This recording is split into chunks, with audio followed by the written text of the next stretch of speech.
मला काही माझे अनुभव तुमच्यासोबत शेअर करायचे आहेत. हल्ली अनेक अशा वेगवेगळ्या कार्यशाळा होतात. स्ट्रेस मॅनेजमेंटचं वर्कशॉप असतं. एका स्ट्रेस मॅनेजमेंटच्या वर्कशॉपला मी जाऊन आलो आणि मला कळलं की अरे बाप रे, स्ट्रेस मॅनेज करणं इतकं अवघड असतं. मी त्यानंतर जास्त स्ट्रेसमध्ये आलो. आपण सगळेजण सगळी वेगवेगळी माणसं आहोत. आपल्या प्रत्येकाच्या लाईफचा फंडा वेगळा आहे. एकच कुठलं तरी सूत्र आपल्या सगळ्यांना लागू पडेल असं नाही आहे. मुळात आपण सगळे एकमेकांपेक्षा वेगळे आहोत. हेच आपलं माणूस असण्याचं लक्षण आहे. आणि म्हणून मी कुठलं तरी एखादं सूत्र सांगेल आणि त्यानं जगणं सुंदर होईल असं नाही आहे. खरं तर मी जेव्हा या विषयावरती बोलायला सुरुवात केली, मला असं वाटायला लागलं होतं की अरे वा, आता आपण बोलतोय, लोक आपल्याला ऐकतायत. आणि एक दिवशी याच आविर्भावात मी वडिलांना विचारलं, म्हटलं एवढी वर्ष झाले मी बोलतोय पण लोक काय बदलताना दिसत नाहीत. आणि त्या दिवशी माझे वडील मला म्हटले की तू बोलून लोक बिक बदलतील असल्या काय फंदात तू पडू नको. म्हटलं मग? म्हटले बोलून बोलून तू एकटा जरी सुधारला तर काय कमी आहे का? तू एकटा जरी सुधारला ना तरी माझ्या दृष्टीनं खूप मोठं आहे. आणि मला वाटतं की बदलाची सुरुवात ही आपल्यापासून व्हायला हवी. नाहीतर हल्ली अनेक लोक एकमेकांना शिकवायला बसलेले आहेत. म्हणजे एका राजाचा असा प्रायव्हेट तलाव होता. त्या तलावामध्ये मासेमारी वगैरे करायला परवानगी नव्हती. पण एक तरुण त्या पाण्यामध्ये गळ टाकून बसलेला होता मासे पकडण्यासाठी. तिथे राजाचे शिपाई आले आणि त्यांनी त्याला विचारलं, बाबा तुला माहीत आहे ना इथे मासेमारी वगैरे करणं बंद आहे, इथे परवानगी लागते आणि राजाची सक्त ताकीद आहे की कुणीही इथे असं गळ टाकून बसू शकत नाही, मासेमारी करणं इथं प्रतिबंध आहे. त्या तरुणानं विचारलं, तुला कुणी सांगितलं मी मासेमारी करतोय? अरे म्हटलं तू गळ टाकलाय, त्या गळाला खाली मासा लागलाय आणि तू म्हणतो मी मासेमारी करत नाही. तो म्हणला मी मासेमारी करत नाही, मी माशाला पोहायला शिकवतोय. म्हटला माशाला सुद्धा पोहायला शिकवणारी माणसे या जगात आहेत. अशा लोकांपासून तुम्ही वाचलं पाहिजे. की कोण तुम्हाला जर शिकवायला आले असेल की तुम्ही असं वागावं तसं वागावं, हे बघा शिकवणं ही प्रोसेसच नाही आहे मुळात.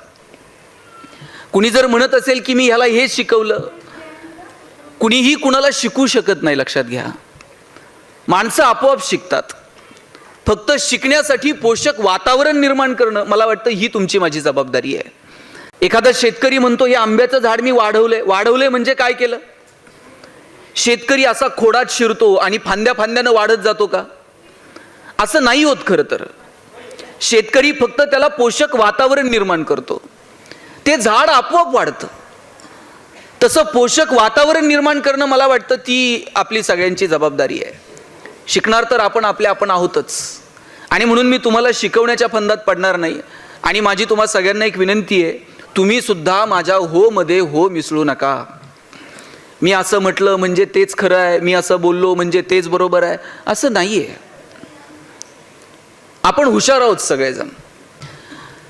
कुणीही माझ्या हो मध्ये हो मिसळण्याचा प्रयत्न करू नका. आपली अडचण काय झाली आहे माहिती आहे का? की कुणी सांगितलं हे असं करा, मग आपण म्हणतो हां तसं करून पाहूयात. कुणी सांगितलं हे असं वागलं पाहिजे, मग आपण तसं वागून बघूयात. आपण माणसं आहोत, आपण चिकित्सा केली पाहिजे. हे सांगतायत ते बरोबर आहे का? हे मला पटतंय का? मी या पावलांवरती 4 पावलं चाललो पाहिजे का? मला वाटतं याचा स्वतंत्र विचार माणूस म्हणून आपण सगळ्यांनी केला पाहिजे. आजवर कुणीतरी सांगत आलं हे असं आहे, आपण त्याच्यावरती विश्वास ठेवत आंधळेपणानं चालत राहिलो आणि त्याचे परिणाम आपल्याला भोगावे लागले.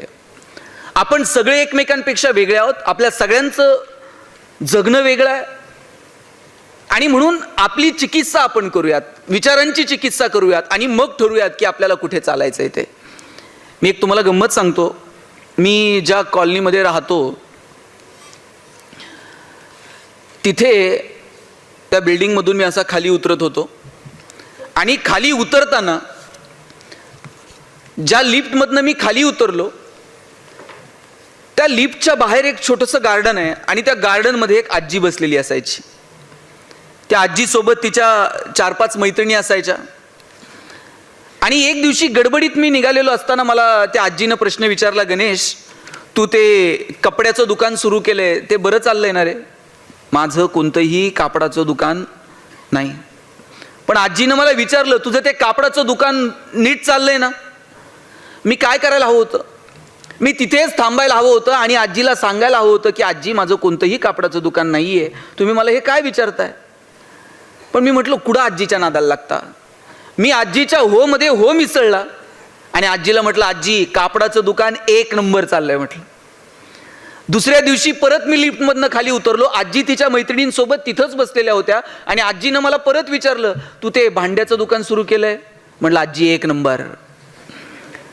मी रोज तिथून यायचो. आजी रोज नवीन व्यवसाय सुरू करायला लावायची. मी कधीही तिला अडवलं नाही. रोज मी तिच्या हो मध्ये हो मिसळत गेलो.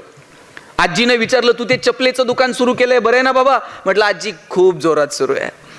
आणि आज मी माझ्या मित्रांसोबत खाली येत होतो. आजीनं मला विचारलं तू ते चपलांचं दुकान सुरू केलंय. मी म्हटलं हो आजी खूप छान चाललंय. मी पुढे निघालो. माझ्या मित्रांनी मला विचारलं कसलं दुकान आणि कधी सुरू केलं. म्हटलं अरे बाबा कशाचं दुकान आणि काय. ही आजी रोज नवीन व्यवसाय विचारते. मी पण तिच्या नादाला लागत नाही. मी रोज तिला हो म्हणतो आणि पुढे चालतो. कदाचित आजीला स्मृतिभ्रंश झालेला असेल. आजी रोज विसरते. मी रोज नवीन व्यवसाय सांगते. मी रोज तिला हो म्हणतो आणि पुढे जातो. मी माझ्या मित्रांना सांगत होतो आजीला स्मृतिभ्रंश झालेला असेल आणि माझ्या कानावर शब्द पडले. आजी तिच्या मैत्रिणींना सांगत होती मी म्हटलं होतं ना तुम्हाला याच्या डोक्यावर परिणाम आहे. याला काही म्हणा हे होच म्हणताय.